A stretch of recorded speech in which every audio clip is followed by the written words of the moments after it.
आज हम डिस्कस करने वाले हैं थ्रोम्बो एम्बोलिज्म फिनोमेना क्या होता है, थ्रोम्बस कैसे बनता है। ठीक है जी। थ्रोम्बस बनने के लिए जो एटाइलोजी है ना, वो है वेरकोस स्ट्राइएट। वेरकोस स्ट्राइएट के अंदर तीन चीज़ें आ जाती हैं। कौन कौन सी? एक तो अबनॉर्मल ब्लड फ्लो, दूसरा एंडोथेलियल इंजरी, तीसरा हाइपर कोएगुलेबिलिटी। एक एक फैक्टर को बारी बारी देखेंगे, फिर देखेंगे थ्रोम्बस की डिफरेंट टाइप्स क्या क्या हो सकती हैं। सबसे पहली बात याद रखनी है कि जब भी कभी एंडोथेलियल सेल की इंजरी होगी by the toxins, by the physical trauma, ठीक है जी, किसी वजह से भी इंजरी होगी तो उस जगह पे क्या होगा, कोलेजन एक्सपोज हो जाएगा, वान वैली ब्रांड फैक्टर आ जाएगा, टिश्यू फैक्टर रिलीज होना शुरू हो जाएगा, प्लेटलेट के एडहेरेंस के चांस बढ़ जाएंगे।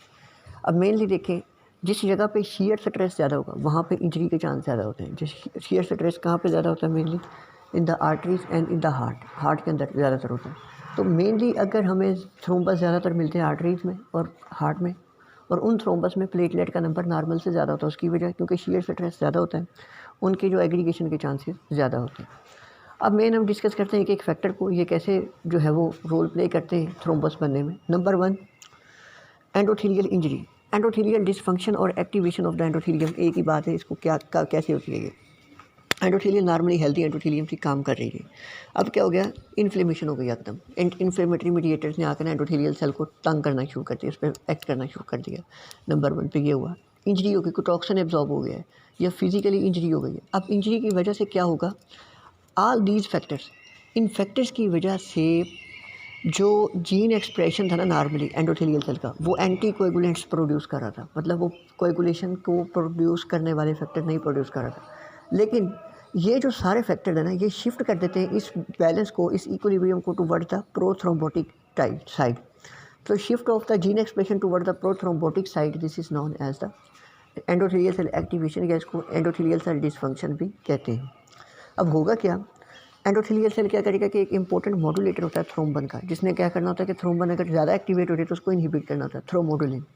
ठीक है, थ्रोमोडुलिन की डाउन रेगुलेशन हो जाएगी। जब वो डाउन रेगुलेशन होगी, प्रोथ्रोम्बन कंटिन्यूसली एक्टिव रहेगा, इनएक्टिवेट ही नहीं हुआ, कंटिन्यूसली कोएगुलेशन होती रहेगी। नंबर 1।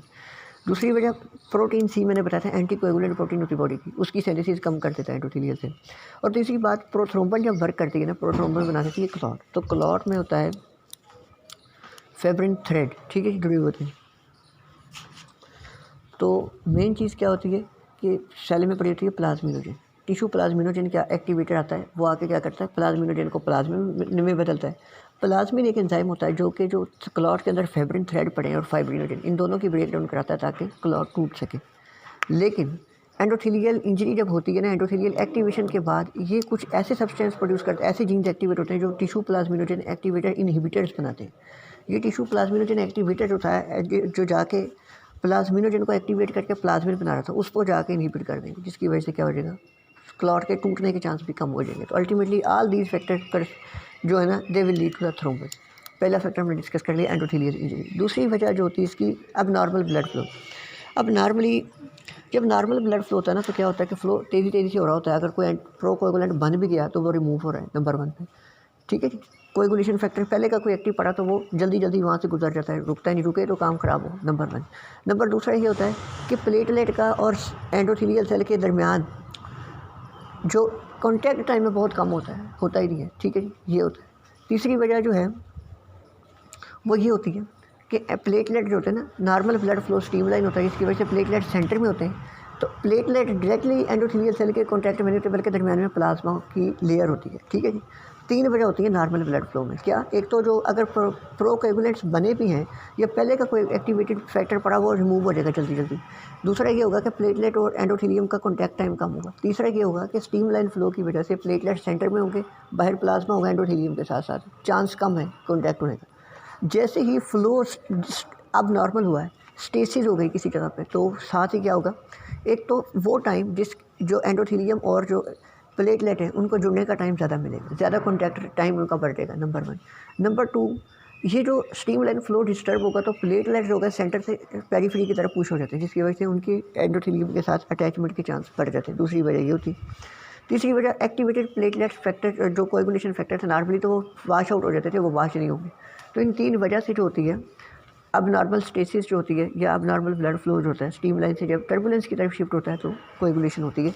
अब ये कौन कौन सी एग्जांपल कौन कौन सी इनकी, mitral valve stenosis, myocardial infection, atherosclerotic plaque, polycythemia vera, hyper viscosity syndrome, इन सारी कंडीशंस में क्या होता है कि ब्लड फ्लो अब नॉर्मल हो जाता है।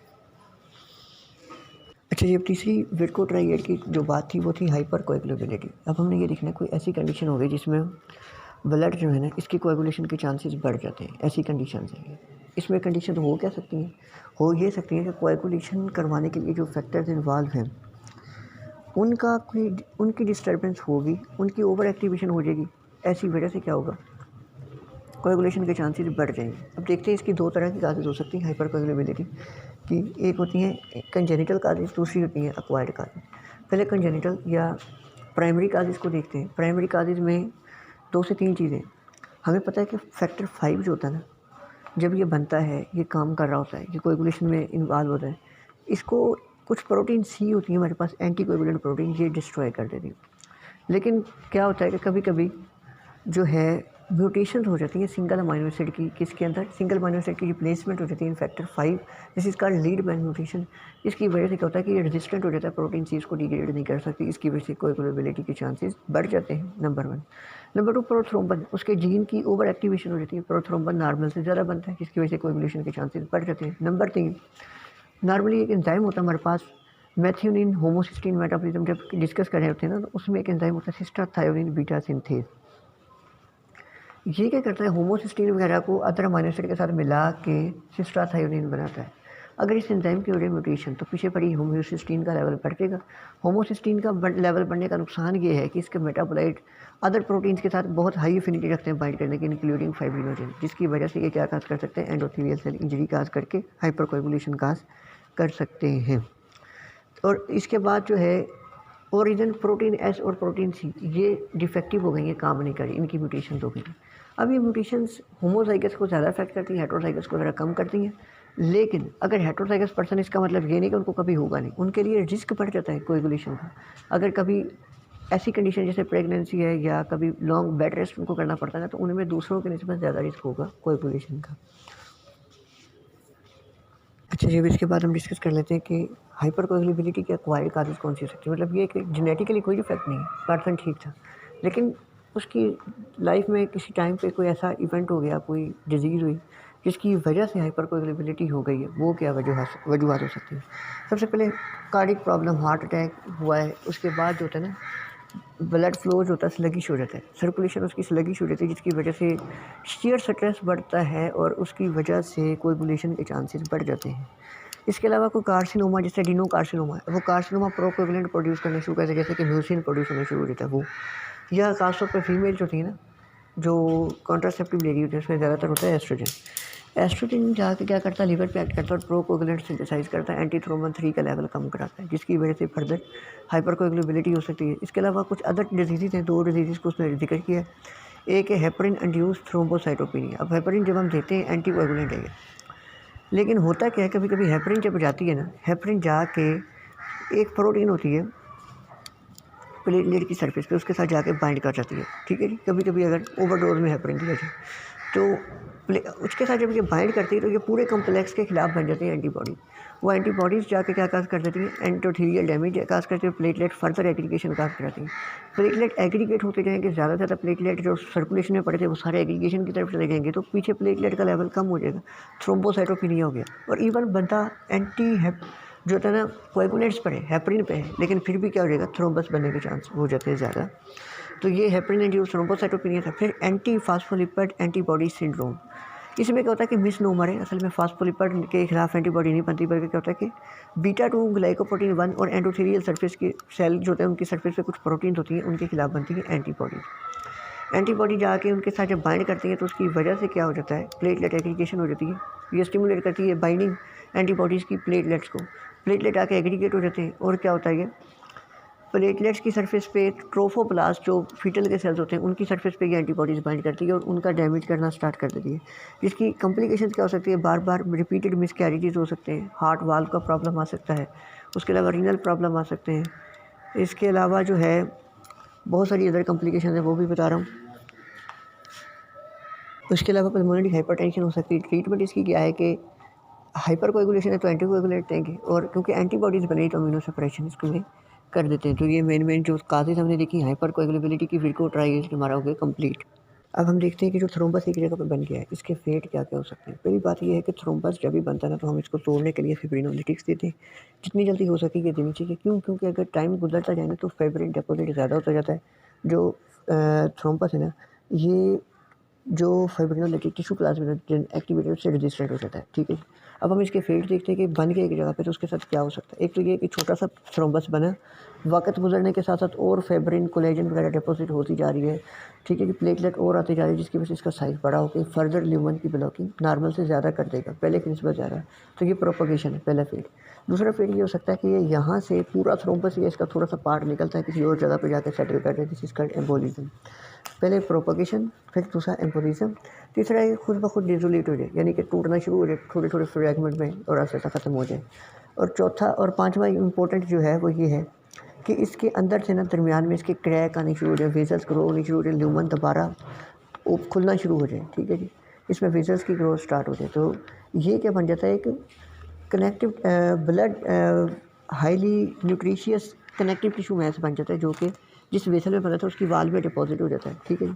अगर बैक्टीरियल ग्रोथ हो जाए ना थ्रोम्बस के अंदर, फिर क्या होता है कि इसका साइज भी पड़ता है और इन्फेक्शन की वजह से वाल और वीक हो जाती है, this is called mycotic aneurysm. तो ये फेट देख लिए। सबसे पहले फेट जब भी पूछे प्रोपगेशन, एम्बोलिज्म, इसके बाद डेसोल्यूशन, रिकैनालाइजेशन एंड ऑर्गेनाइजेशन, ये फेट बता दें। अब इसके बाद थ्रोम्बस बन गया तो इसके इफेक्ट्स क्या हो सकते हैं। अगर वेन्स में बना है तो डिस्टली कंजेशन काज करेगा, ऑब्स्ट्रक्शन काज करेगा, और मेनली इसका नुकसान ये हो सकता है कि ये एम्बोलिज्म इसका अगर होगा तो ये जाके लंग को ब्लॉक कर देगा, जिसकी वजह से पल्मोनरी एम्बोलिज्म काज कर सकता है। आर्टरी के अंदर अगर थ्रोम्बस बना तो उसका चांस ये है कि वो डिस्टली इस्कीमिया काज करेगा, जैसे कॉर्नरी आर्टरी में हो जाए तो मायोकार्डियल इन्फेक्शन होता है। अब हम देख लेते हैं main arterial end the Venus thrombosis. Arterial thrombosis की काजेज़ क्या हो सकती हैं, मायोकार्डियल इन्फेक्शन। ठीक है जी, हार्ट वीक हो जाता है, प्रॉपर वर्क नहीं कर रहा होता है, रिमेटिक फीवर हो सकता है। ठीक है जी, ये दो तीन वजूहात हैं जो कि आर्टेरियल थ्रोम्बस की वजह बन सकती हैं। वेनस थ्रोम्बस जो है ना, इसकी कई वजूहात हो सकती हैं। जब वेन्स के अंदर थ्रोम्बस बनता है ना, वेन्स डिस्टल वेन जो सेफिनस सिस्टम है वहाँ पे भी बन सकता है, और जो नी से ऊपर वेन होती हैं, एलियक वेन, ठीक है जी, उसके अलावा फेमोरल वेन, ठीक है जी, इनके पोप्लिटिकल वेन, इनमें भी बन सकता है। जो बनता है डिस्टली सेफिनस वेन में वो ज़्यादा लीथल नहीं होता, उसकी वजह ये होती है कि वो सिर्फ डिजिटल ऑब्स्ट्रक्शन काज करता है, पेन काज करता है, अल्सरेशन और वेरिकोस्टिस वगैरह बना देता है। लेकिन जो होता है नी से अबव, इसके चांस होता है, टेंडेंसी होती है कि ये यहाँ से ट्रांसफ़र हो जाए कहाँ पे, लंग्स में जाके सेटल कर जाए और पल्मोनरी एम्बोलिज्म काज कर दे। अब पूछा जा सकता है डीप वेन थ्रोम्बोसिस की वजूहात क्या हो सकती हैं। कोई भी ऐसी कंडीशन जिसकी वजह से ब्लड सप्लाई स्लो हो जाए, सर्कुलेशन स्लो हो जाए, जैसे कि कैसे वेन्स वीनस स्टेसिस हो जाए जिसकी वजह से, उसमें ये डीप वेन थ्रोम्बोसिस हो सकता है। Number 1 heart failure, congestive heart failure के पेशेंट में वीनस पुलिंग हो रही होती है, जिसकी वजह से क्या हो जाता है, वीनस स्टेसिस से हो सकता है। नंबर 1। नंबर 2, पर्सन कोई बर्न का पेशेंट है, वो लेटा हुआ है या कोई डिजीज़ ऐसी है डिबिलिटेटिंग डिजीज़